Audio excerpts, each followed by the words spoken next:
Pertanian. Kami dari kelompok 3 ingin menjelaskan materi kami tentang mesin pemeras tebu. Sebelum itu, kami akan memperkenalkan diri kami terlebih dahulu. Saya Valerina Bonok Tepubolon dengan NIM akhir 37. Saya Vanessa Vega Buru Simanjuntak dengan NIM akhir 35. Saya Francisca Valencia dengan NIM akhir 60. Saya Eloisa Dita Zelia dengan NIM belakang 47. Dan saya Lita Gundaga Putri dengan NIM akhir 41. Mesin pemeras tebu merupakan mesin yang berfungsi untuk memeras tebu, yang dimana nantinya akan menghasilkan sari-sari tebu. Yang pastinya mesin ini akan mempermudah penggunanya dalam memeras tebu dengan cara yang lebih efisien.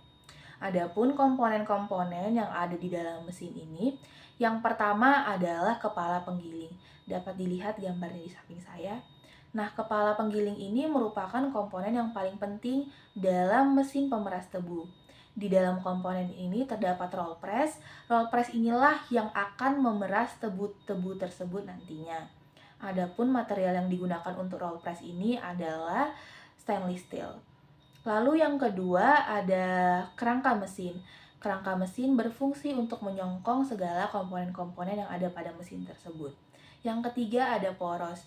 Poros ini juga merupakan salah satu bagian yang penting nih dalam mesin pemeras tebu.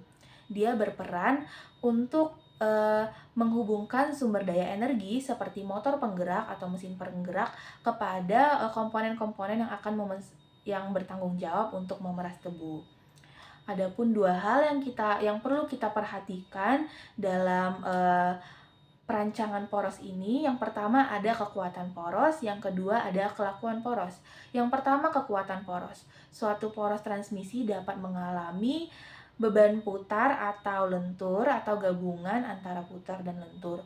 Yang kedua kelakuan poros. Walaupun sebuah poros mempunyai kelakuan yang cukup, tetapi jika kelenturan atau defleksi putarnya terlalu besar akan mengakibatkan ketidaktelitian. Selanjutnya akan dilanjutkan oleh teman saya.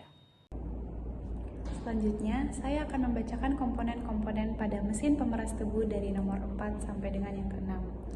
Yang keempat ada pasak, di mana pasak adalah suatu elemen mesin yang dipakai untuk menetapkan bagian-bagian mesin seperti roda gigi, sprocket, pulley, kopling, dan sebagainya.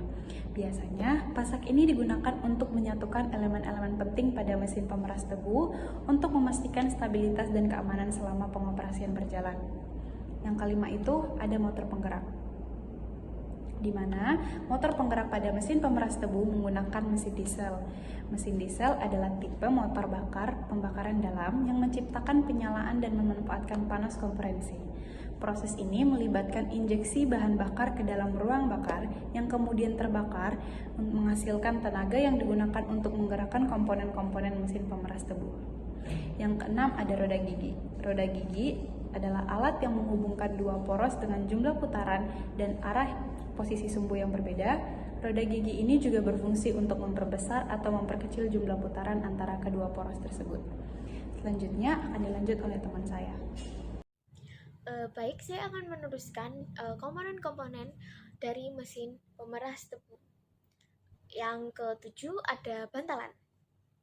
Bantalan sendiri memiliki arti elemen mesin yang mempunyai poros berbeban sehingga gerakan bolak-balik dapat berlangsung secara aman, halus, dan tak lama. Bantalan sendiri juga harus kokoh untuk memungkinkan mesin bekerja dengan baik. Yang ke-8 ada pulley, sebuah mekanisme yang terdiri dari roda pada sebuah poros atau barang yang memiliki alur di antara dua pinggirannya. Pulley juga digunakan untuk mengubah arah gaya yang digunakan untuk meneruskan gerak rotasi atau memindahkan beban yang berat.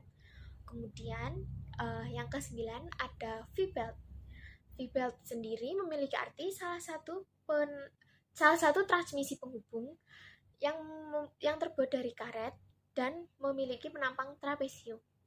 Sabuk sendiri memiliki fungsi untuk memindahkan putaran dari poros satu dengan poros lainnya, baik putaran tersebut pada kecepatan yang sama maupun kecepatannya diubah, baik diperlambat maupun dipercepat, searah dengan putarannya maupun kebalikan dari putaran tersebut.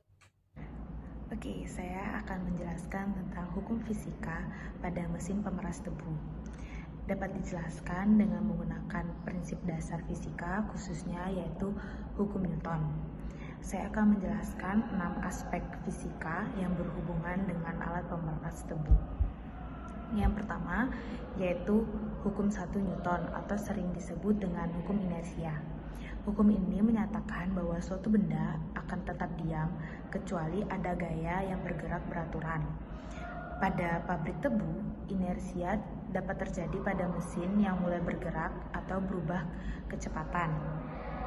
Inersia dapat mempengaruhi kinerja pada mesin, terutama dalam hal percepatan dan perlambatan. Terdapat beberapa faktor yang dapat mempengaruhi inersia pada mesin pemeras tebu, yaitu yang pertama, pada massa mesin, distribusi mesin, sistem penggerak, serta kecepatan putaran. Sangat penting untuk mempertimbangkan inersia agar dapat memastikan kinerja yang lebih optimal pada suatu mesin. Hukum kedua Newton atau sering disebut dengan hukum gerak. Hukum ini lebih menyatakan bahwa percepatan suatu benda sebanding dengan gaya total yang bekerja pada benda tersebut dan berbanding terbalik dengan massa benda. Pada mesin pemeras tebu, gaya yang digunakan untuk memeras tebu mempengaruhi percepatan tebu. Yang ketiga yaitu hukum ketiga Newton atau sering disebut dengan hukum aksi dan reaksi. Hukum ini menyatakan bahwa untuk setiap aksi terdapat suatu reaksi yang sebanding tetapi berlawanan arah. Yang artinya jika suatu benda A memberikan gaya pada benda B, maka benda B memberikan gaya yang sama besar tetapi berlawanan arah pada benda A.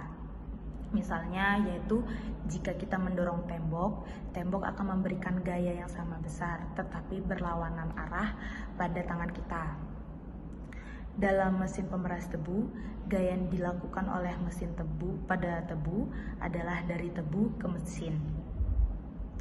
Yang keempat yaitu energi. Penerapan gaya pada tebu dengan pengepresan melibatkan konsep energi. Energi mekanik yang dihasilkan mesin harus cukup untuk mengatasi hambatan dan mencapai hasil pengepresan yang efisien. Gaya gesekan. Gaya gesekan antar bagian-bagian mesin, misalnya antara rol pengepresan dan tebu, dapat mempengaruhi efisiensi mesin. Performa mesin dapat ditingkatkan dengan mengurangi gesekan. Yang keenam yaitu perpindahan massa. Proses perpindahan massa pada tebu yang diproduksi dengan mesin, terutama pada saat tebu berpindah dari satu tahap penghancuran ke tahap berikutnya. Oke, sekian dari penjelasan saya akan berikan kepada teman saya. Terima kasih. Adapun mekanisme kerja mesin pemeras tebu. Yang pertama, tebu dikupas dari kulitnya agar tidak menyebabkan kesulitan pada mesin dalam memeras tebu. Yang kedua, menyalakan mesin.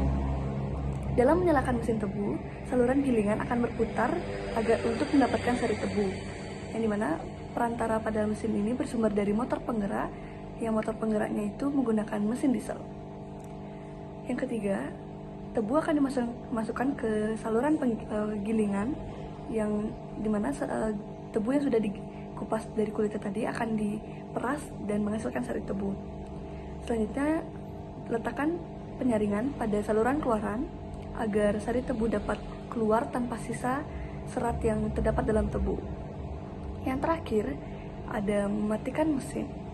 Dalam mematikan mesin ini, di mana mesin ini memiliki saluran keluar seperti keran dan kita dapat mengatur jumlah keluarnya sari tebu. Maka mesin pemeras tebu ini sangat worth it dalam penggunaannya. Kenapa? Karena mesin pemeras tebu ini selain sangat praktis juga dapat mempermudah kita dalam pengambilan sari tebu yang terdapat dalam tebu, dan juga mesin pemeras tebu ini dapat menghasilkan sari tebu hanya dalam 1 kali proses. Sekian pemaparan materi kami tentang mesin pemeras tebu. Bila ada kurang lebihnya, harap dimaklumi. Terima kasih. Dadah!